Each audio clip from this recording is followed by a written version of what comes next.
Good morning, friends. Good morning. So today we have come to the Palace of Caserta. Yes. It is the largest palace in the world, so we're led to believe, and we're really looking forward to this. There's some magnificent rooms, so I think you're going to enjoy it. Hope it is going to be great, isn't it? Hope the video finds you well, so let's go and take a look, shall we? Let's go. So the scale of this place is next level. I mean, you just look at it and it just goes on and on and on. And there's a great view out there, straight up to the gardens.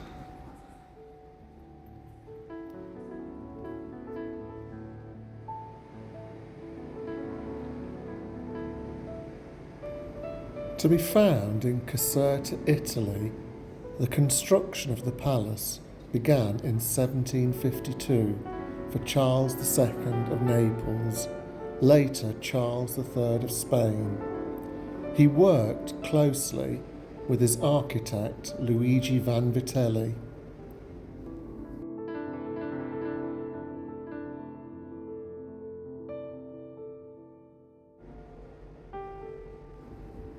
When Charles saw Vanvitelli's grandly scaled model for Caserta, he was filled with emotion.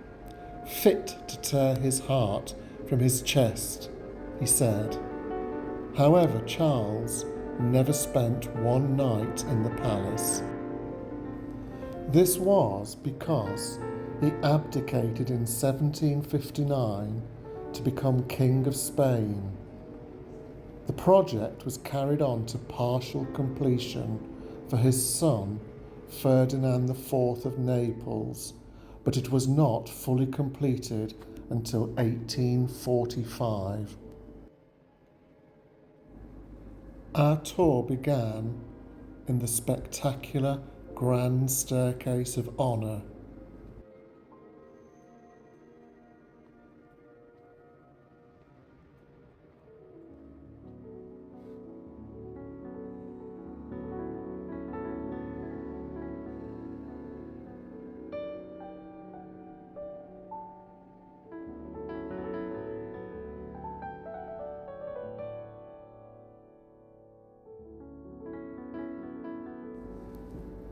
The general model for Vanvitelli's palace was no doubt Versailles, which, though different in appearance, provided the same huge building in a wonderful Baroque style.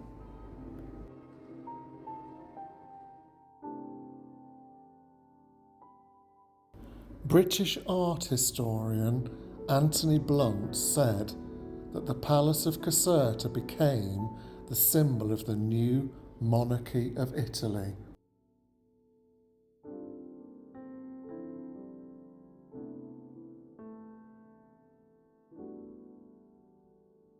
The vastness of the building's scale, with its vistas through open vestibules out onto the park, and its dramatically planned grand staircase, are all evidence that Charles fully intended the palace to more than rival Versailles. Versailles may be more picturesque, but it is less harmonious in its styling, function, and overall finish.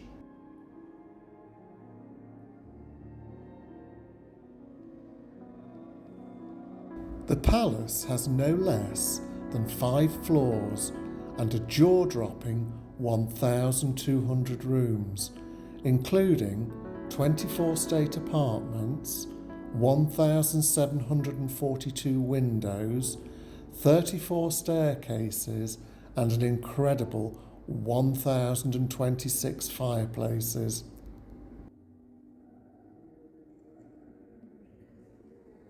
Caserta is by far the largest palace in the world, with 138,000 square metres of floor space. It is enormous, beautiful and theatrical, and it stopped us in our tracks.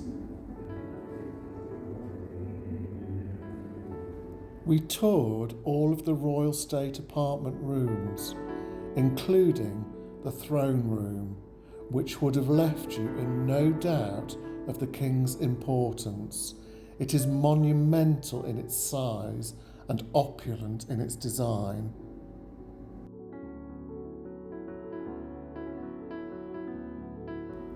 Outside the palace, the garden is typically Baroque in design, with formal vistas covering a staggering 120 hectares. This too was inspired by Versailles Parkland. The fountains and cascades are all perfect in their setting, and the walk from palace to their end is an incredible 3 kilometres.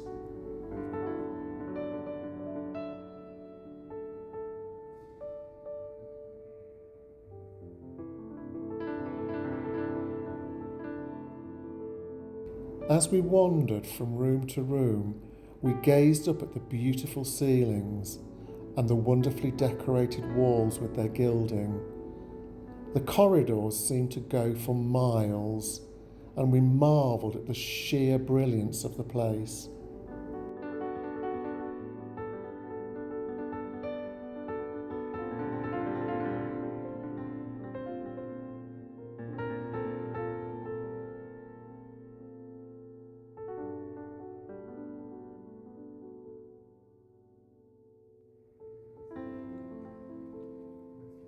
The windows are incredibly tall, in keeping with the height of the rooms. On the day of our visit, it was an incredibly hot day. Some of the windows were open and the curtains were moving with a gentle breeze, which brought the place to life. We always try to take note of the door furniture and detailing of casements, etc. on our visits. At Caserta, we were not disappointed with the beautiful finishes we saw there.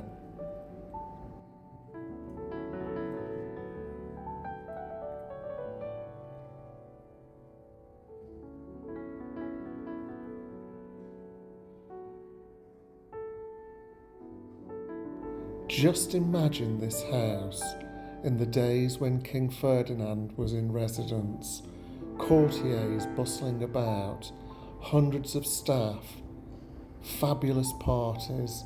It must have been a real spectacle to behold.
So we've just come out of the royal apartments and wow, that is amazing. That's the best thing we've ever seen, I think. It is the best thing we've ever seen, Ant, isn't it? The scale is, well, it's off the scale. It is huge. I mean, we knew it was the largest palace in the world, but when you get inside it, you suddenly realise that Chatsworth or Blenheim Palace would fit in over and over again. It is enormous and it is so beautiful. So what we're going to do now? Going to go and check out the gardens. So, are you going to come with us? Let's go and take a look. Let's go.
Wow, what a place we've been to today.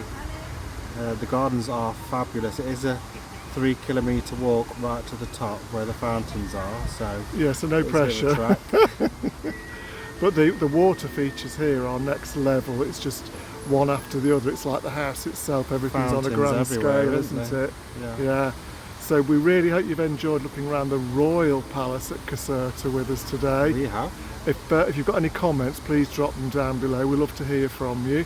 If you can find the time to like the video, that would be amazing. And if you would subscribe to the channel, that would be fantastic. So we hope this video found you all well, and we'll certainly look forward to seeing you next time. Thank you. Bye-bye. Bye.